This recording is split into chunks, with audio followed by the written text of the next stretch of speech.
How are we going, everyone? So much gardening going on this property here, from the veggie garden to the fruit trees to the hedging to the English box and agapanthus. I seem to forget my little potted plants. Now, I've got some Hebes over here, and these were planted over a year ago, and as you know, I've done absolutely nothing since I planted them. My better half has been watering them. I haven't fed them. Now, Hebes are big eaters, big gross feeders, and they have a strong root system as well, so no doubt they can become quite fibrous in the pot and malnourished at the same time. So it's time to cut back your Hebes and most ornamental plants, especially your roses. They're all pretty much dormant by now. Now, this one here, come have a close look at this. We've got the plant up there. It's been, I dare say this has been eaten by rabbits over here. So we're gonna clean all this up, but look at this in the middle. Look what it's doing. This is typical of a Hebe plant. It'll sprout up from the center again. So they're very self-repairing and quite fast in growing as well. But when they start suffering from lack of nutrients, they discolor, they get spotted leaves on them like that, and they don't really have a vibrant flower now. I love the colors on these, tough as nails as they are, and all they need is a little bit of a prune and a feed. So that's what we're gonna do here. We're gonna cut it right back down to the foliage line down below. I don't want it up here and half down there. So let's just get this back into a uniform shape. Yes, it's gonna look like it's been destroyed, but only for a short period. Can you see around here? Look at this. Let me clear this dead wood here. See this there? So I'm cutting back to all this new growth there. See all that there? That's what you got to look for. Don't cut back up to here, because here it'll multiply again. You'll still get growth there, but that will overshadow the lower part of the plant. So you want to remove it around there like that, and just go around the entire plant and clean up all that stuff like I am doing now. Now this is, if I can remember correctly, Inspirations or Beverly Hills. Anyway, one of those it is.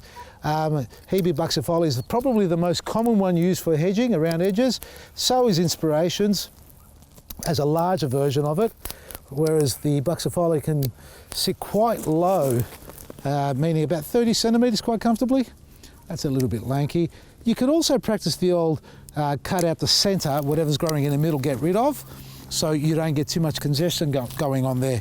So I have pretty much done all I needed to do with this one here. Just clean off some of this stuff over there, dead wood. Always look out for dead, diseased and damaged wood. That's dead, so just cut that off like that. Any more? That's pretty much it, I think. Now, it is still a little bit on one side. Always look for the sun. Sun's on that side. Let's see if we can get it to grow back into here.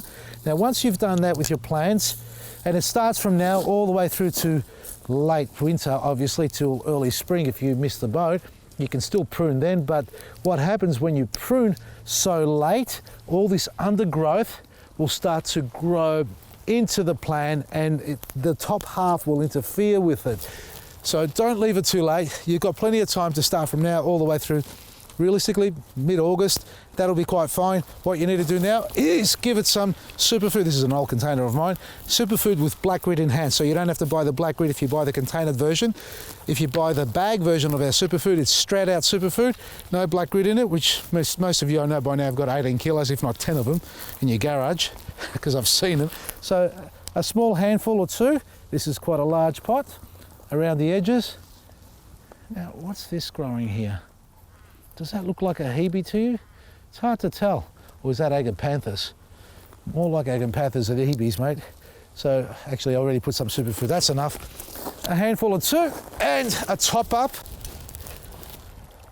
with the liquid feed of EK Butch and Liquid Gold. Now the soil has sunken a little bit. Next time round, I'm gonna top it up with our compost as well, and then superfood as well on top of that. So every 3 months the Hebe should be revisited, especially after the flowering season. So superfood, folks, is safe for all plants. You can apply it to everything: pot plants, garden beds, I suppose around trees, existing garden beds and trees and orchards.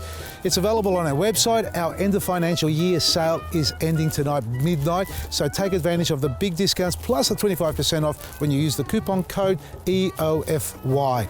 Enjoy everything at vasilisgarden.com. From me, Vasily Maresi. Oh, tomorrow I'm going to show you the grow tunnels with those little lettuce plants. They have taken off. Within one day, they've already doubled in size. I can't believe it.